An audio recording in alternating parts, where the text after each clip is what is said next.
Support comes from Gemma, architects, planners, and designers seeking to bring joy to their clients and communities. Details at gemastl.com. This is St. Louis on the Air from St. Louis Public Radio. I'm Elaine Cha.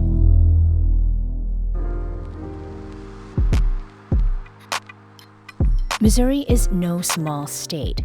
By land area, it's the 18th largest in the country. And according to a 2022 U.S. Census Bureau study, Missouri had a total of 1,226 cities, towns, and villages. Only 3 of those are its biggest cities. So there's a heck of a lot more to the state than Kansas City, St. Louis, and Springfield.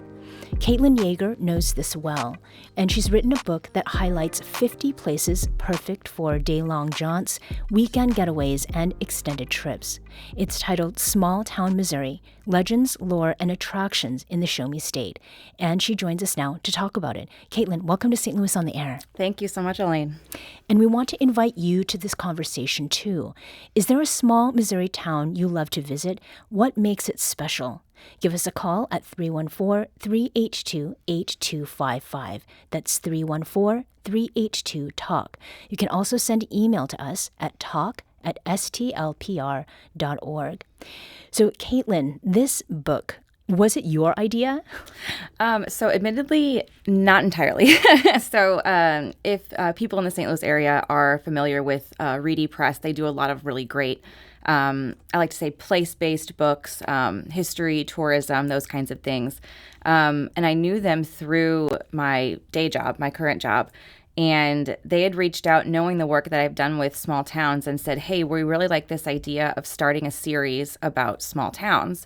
And with them being a Missouri publisher, they wanted to start with Missouri. So they actually initially asked me if I knew anybody who could write the book. And I really kind of took a leap of faith and put my name out there. And I said, I've been doing this for a little bit. I've been telling these small town stories for a while now. And I kind of threw my hat in the ring. And I said, would you even consider, me? And they thought it was a great idea. They liked the work that I've done with Missouri Humanities and Small Town Showcase. So they put a lot of faith in me and had quite a bit of an idea of what they wanted, but it is the first in what they're hoping to be a series. So I was definitely a bit of a guinea pig with the topic. Mm-hmm. So would you say that this is a travel guide or something different? It's interesting because I think, you could really use it as, you could keep this in your car and, just kind of pick it up and on the weekends and think, hey, where can I go that's within a couple hours and spend some time? What could I do there?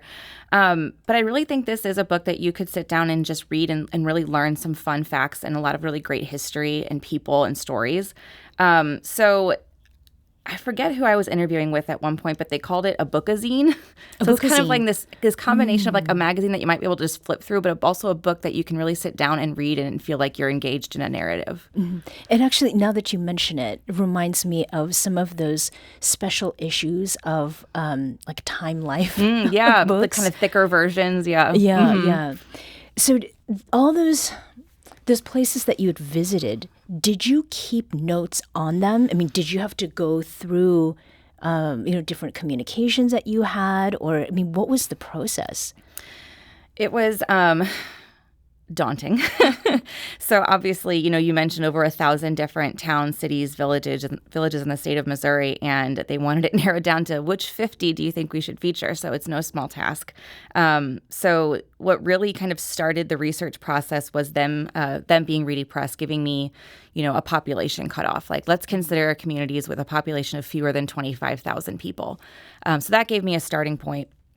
And really from there, it was looking up which towns in Missouri had 25,000 people or fewer, and figuring out what stories were within those communities that not only, I think part of it was, what would people expect to see in this book? There's towns in here that are very much expected, places like Herman and Hannibal that already get quite a bit of tourist industry, get a lot of attention for the stories that are within those communities. Mm-hmm. But I also wanted to make sure that there were stories in here from communities that people really might not have heard of or even given a second thought to. Those signs on the highway that say, if you pull off here, you'll go to this town, and how many of us ignore them when we're driving down 44 or 70. But The research was really figuring out which towns would fit in the population demographic we were looking for. And then kind of, if you look at the book, it's broken down kind of by bullet points and really just doing a lot of research as to, where I could fill that in and ultimately what could fill the pages of this book. And I say that this is non-exhaustive. There are so many more towns that are very much worthy, and I actually use the opportunity in several of these little sections to say, oh, well, while you're here, hop over a couple miles and go to this town, because you're in the area. Maybe it didn't get a full feature, but it's something that deserves a visit too. So it was just a lot of historical society research, a lot of archives research, a lot of work with chambers of commerce, and just really a lot of digging because they're small towns. Not a lot of them have the big repositories that you might, to do a city of St. Louis, it'd be really easy to find the research. But some of these were very small and don't have a lot on them. So it took a lot of digging. Mm-hmm. Was there a place that you knew you wanted to include as you started the process of writing? Oh, gosh, several.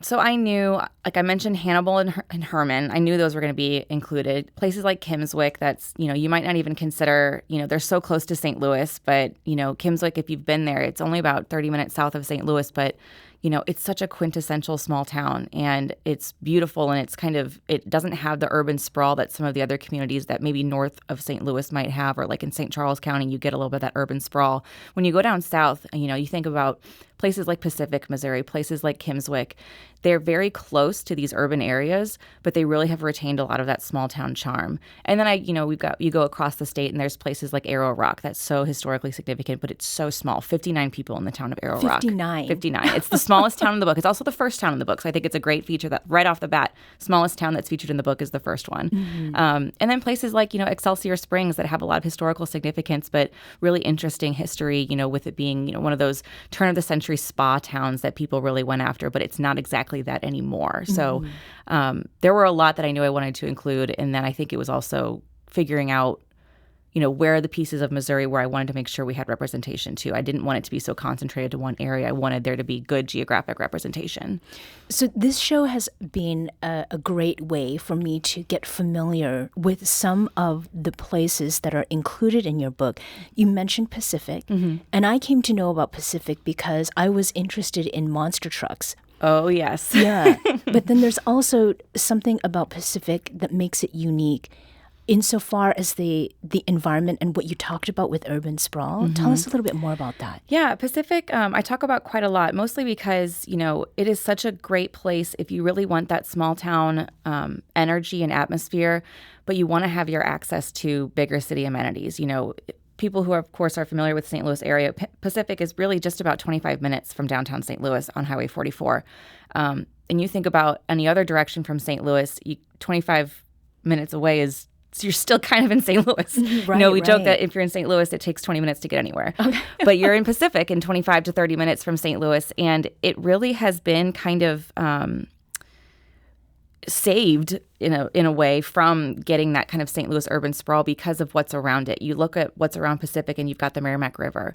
You've got Shaw Nature Reserve. You've got some state parks, like the state parks that are down there along Highway 44 and the conservation areas.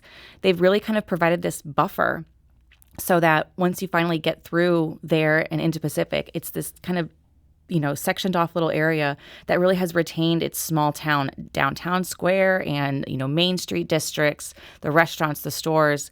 But in reality, it's seen a lot of traffic. It's on Route 66. So a lot of people still traverse through it because of the Route 66 tourism industry. You've got railroad history. You've got the river history with the Merrimack River. So it's a town that has a lot of significance and a lot of really important pieces of history. And it's very close to urban areas, but it's kind of its own little oasis of a small town, but within the kind of bigger city amenities. So it's kind of that perfect balance if you're looking for that. Yeah, it's a great little town. Was there a place that was recommended to you by someone and then you had the opportunity to either visit yourself or to talk with folks there? Oh, gosh. I will say that I knew a lot of the communities that were probably going to make it, mostly because of my day job. I work with a lot of small communities with Missouri Humanities. I think ones that I probably wouldn't have done on my own without really talking to some other people would have been, places like the town of Carl Junction, which is, it's different from a lot of the communities in that it doesn't really have a major tourist attraction in there. It's near Joplin. It's just it's a place that I worked with my job. And I just thought there was something about this community, the community spirit. It's so beautiful down there. They've got a lot of really great stories that, could you spend a week there? I mean, you might not have a ton of attractions to visit and all that, but you could certainly, if you're headed down to southwestern Missouri, it's worth a stop just to see how pretty the community is and check out some of their events. What I loved about Carl Junction was it was a community where if they wanted to get something done, the community got it done. It was their library was fully raised by volunteer donors. They have an all-inclusive playground that's huge on the school's property that, again, was all donor funded. They're just a community that rallies together and, puts each other first and puts the community first. And I really liked that energy. Mm-hmm. We talked about population and that being one of the ways you decided or narrowed down the range of your selection. Of those really small places, or if we compare, that is, the really small ones to the biggest ones in the book, what are they? You mentioned Arrow Rock. Yes. Arrow Rock. And then the biggest one, are they actually more similar than they are different? I love that you bring that up because something that I love about this book is that if you look at the layout, the beginning of every town's feature, there's a circle that has the population on there. So it's almost like a dare. It's I dare you to judge what this community has based on the population, right? So you look at Arrow Rock, first town in the book, 59 people. I believe the biggest town is Sedalia. I think it's about 21,000. And what I loved was I really kind of struggled to find communities that were over 10 to 15,000 people. There were a lot more under that threshold than there were, over 10 to 15,000. And what I think that tells me is, especially when you look at, even comparing the biggest town with the smallest town, sure, Sedalia has the Missouri State Fair. It's this huge draw. It's got a great, beautiful main street, but Arrow Rock is the home of George Caleb Bingham. Arrow Rock is the home of the Arrow Rock Lyceum Theater, which puts on high-quality theater productions that are renowned. The whole town is a National Historic Site. And, one story I love about Arrow Rock is that even though the population is 59 people, there's so much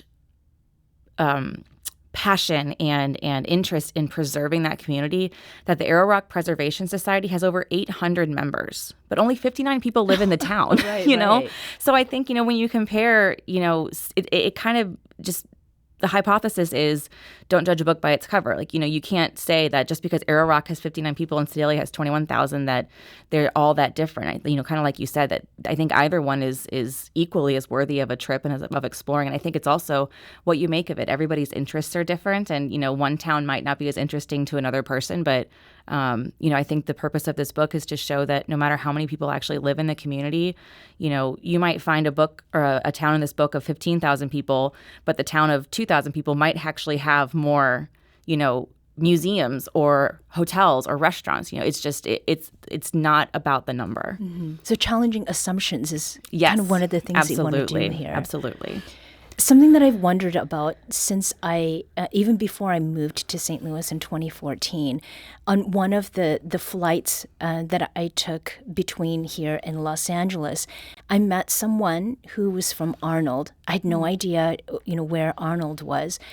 And another passenger on another flight had been from Cuba. And so something that I've wondered about is why is it that there are these small towns in Missouri that share a name with U.S. states or foreign countries? Is that something that you know? A few of them I know the story. So, you think of some good examples. You mentioned Cuba. Another one is a good example is Mexico, Missouri. Yes. So a lot of the naming after another place had to do kind of with what was going on in the world at the time. So Mexico, for example, was founded around the time where there was the War for Mexican Independence. And so that was kind of en vogue, to talk about. So that was a big reason for the naming of towns, kind of in reference to other towns. And there's many that didn't make the book that are, I think of, Versailles, Missouri. It's Versailles is what we think of when we say Versailles. Milan, which is spelled like Milan, but Milan, Missouri, Paris, Missouri. There are a lot of communities that are named for other places, whether it's for, again, maybe something that was going on in the world at the time, or because of admiration or aspiration. I think it kind of, there's a lot of different reasons. Yeah. We're going to take a very quick break here. When we come back, we'll pick up this conversation about visit-worthy small towns in Missouri with author Caitlin Yager. We also want to hear from you. Are you already a small-town Missouri aficionado? Is there a small Missouri town that you've visited that's got a special place in your memories? Give us a call at 314-382-8255. That's 314-382-TALK. You can also send us an email at talk@stlpr.org. Don't go far. We'll be right back. This is St. Louis on the Air on St. Louis Public Radio.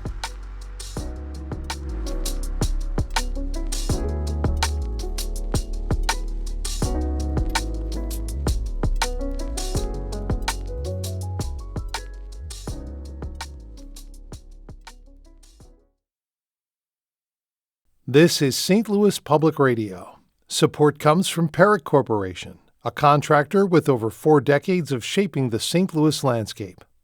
More at perrick.com. Welcome back. I'm Elaine Cha.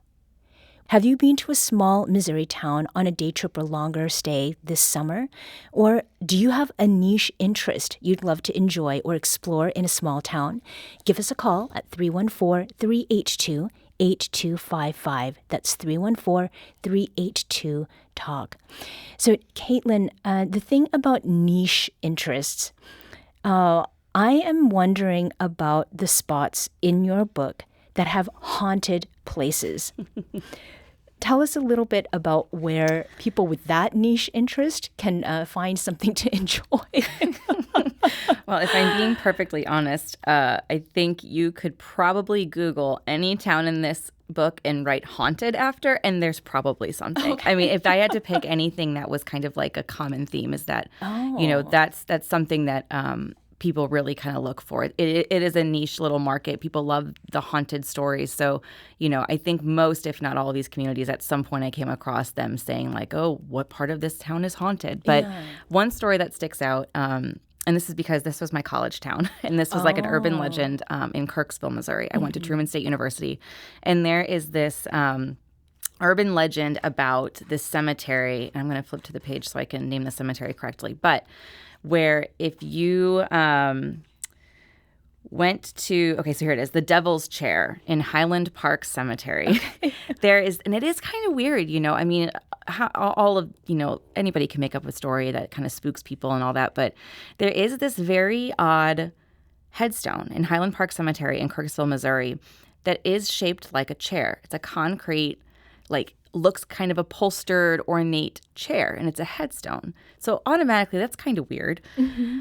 But of course, there's a story that if a person sits on the chair at midnight on Halloween night, that a hand will come up from the ground and pull you down to the depths of hell. So I can't confirm whether that has happened, but, it is a fun story to spook the college kids that are, coming from all over and say, oh, there's this haunted cemetery and there's this haunted headstone. So, we joked about, going to visit it and whatnot, but, I have no real, experience being dragged to the depths of hell. Yeah. I'm glad. Neosho was also one of the places, I think, that had some of that lore.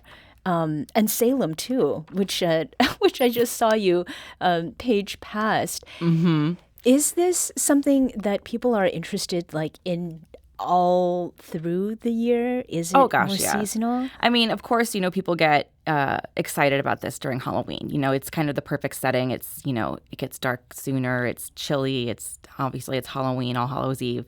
But there really is, there are a lot of people out there that do seek this out year round. There's, you mentioned Neosho. That's an interesting story that has really deep roots.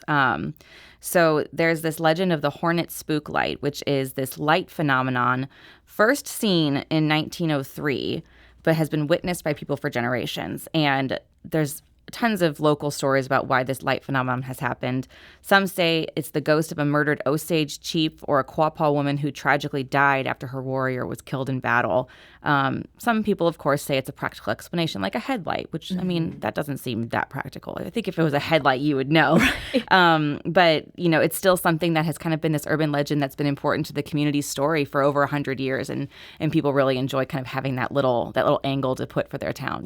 It's something, right? Yeah. Yeah. We have Glenda, who's calling from St. Charles. Glenda, welcome to St. Louis on the Air. Hello. Hi, go ahead. I'm an amateur geologist, rock hound, and if you've got like little boys that like rocks or anybody that's interested in volcanics, Missouri has a lot of volcanic deposits that are at the surface that you could actually pick up. They're not part of a park where you're restricted, but if you go 2 hours south on 67, and then you go west on 72 as you're heading towards Arlington, Pilot Knob, the Elephant Rocks area.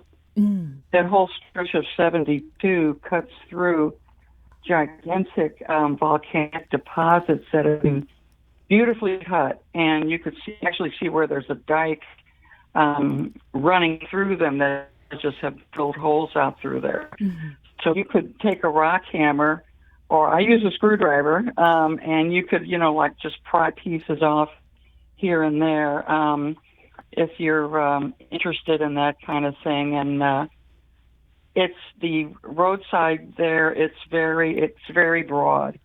It's safe to go on. Your kids won't get hit by a car or anything.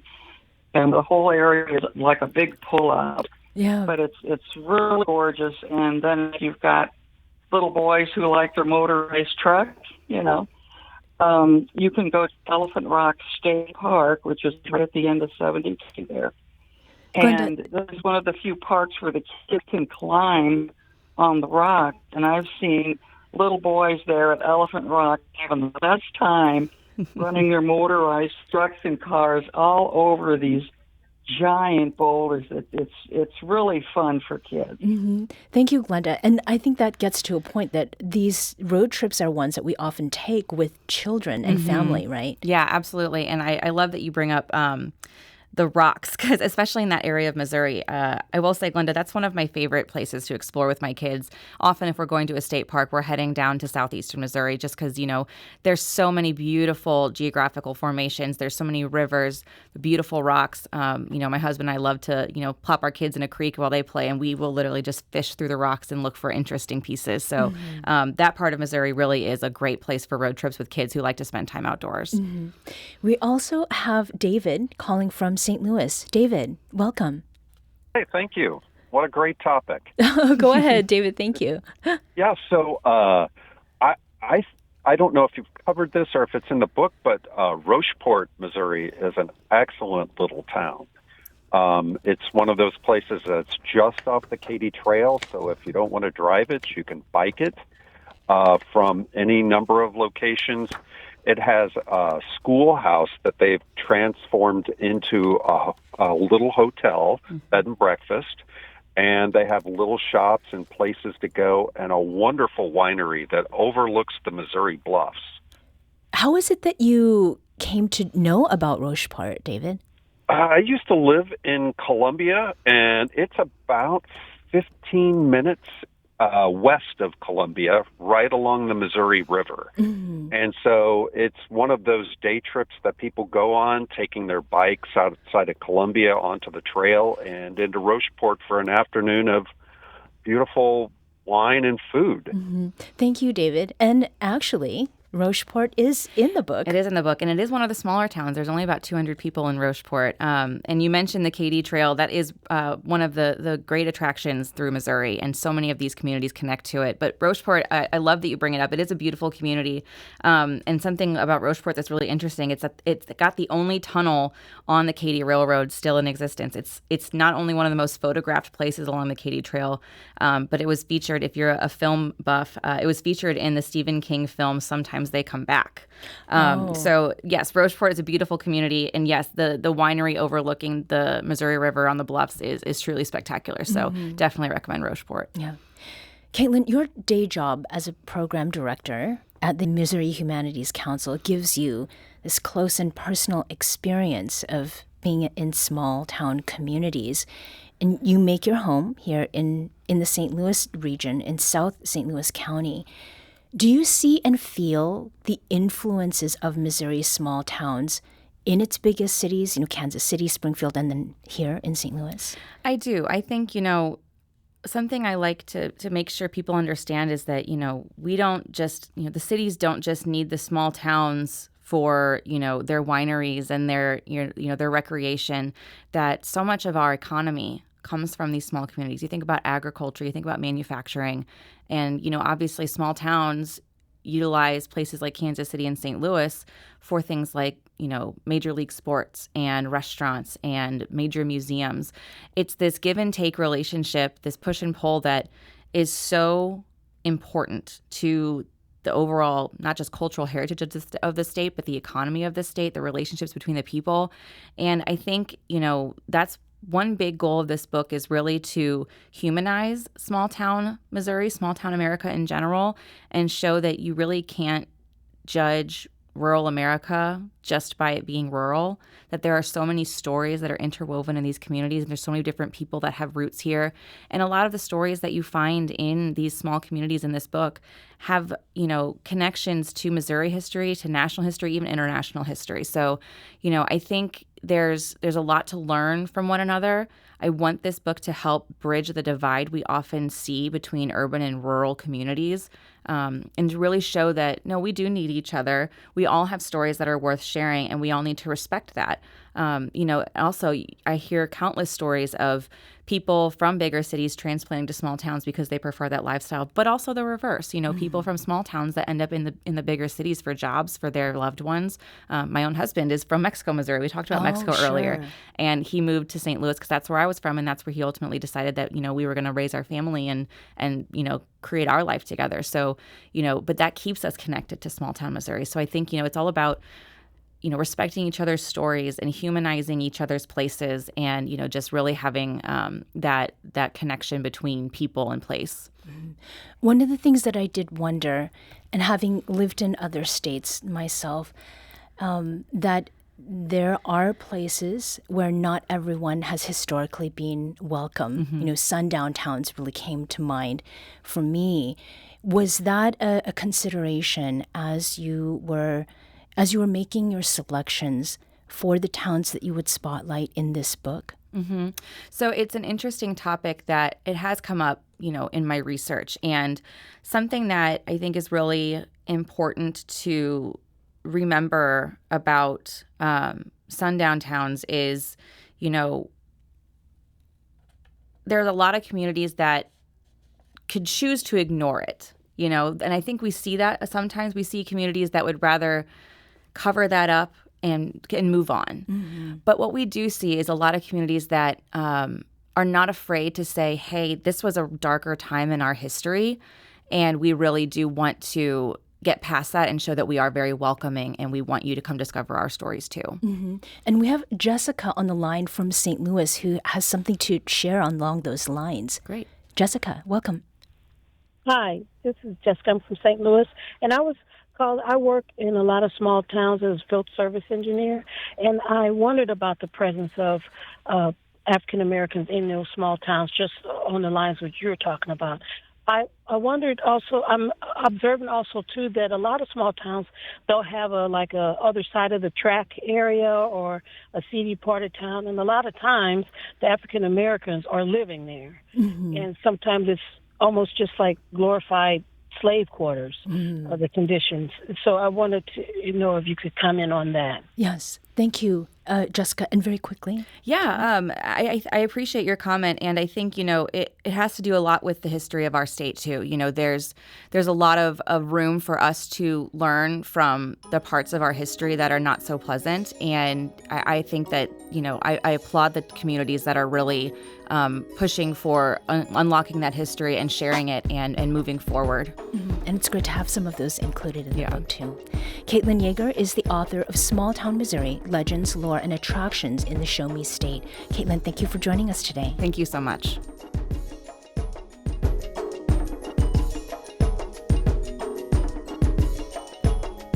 This episode was produced by Elaine Shaw. Our audio engineer is Aaron Dorr. This podcast was mixed and edited by Aaron. Our executive producer is Alex Hoyer.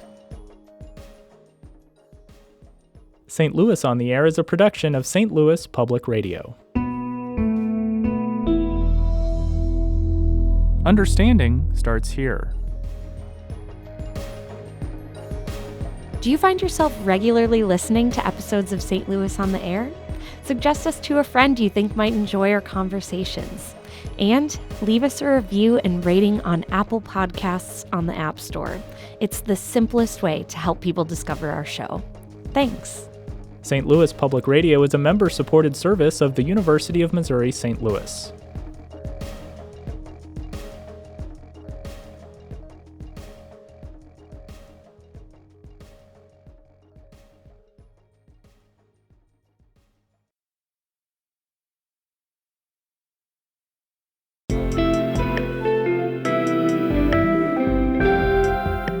The Gateway brings you the day's news each weekday from around the St. Louis region and the state capitals in Jefferson City. Our schools are accredited. We don't need this bill. And Springfield. How many more years must pass before lawmakers see time is of the essence? I'm Abby Larico. Join me each weekday for The Gateway on the STLPR app or wherever you get podcasts.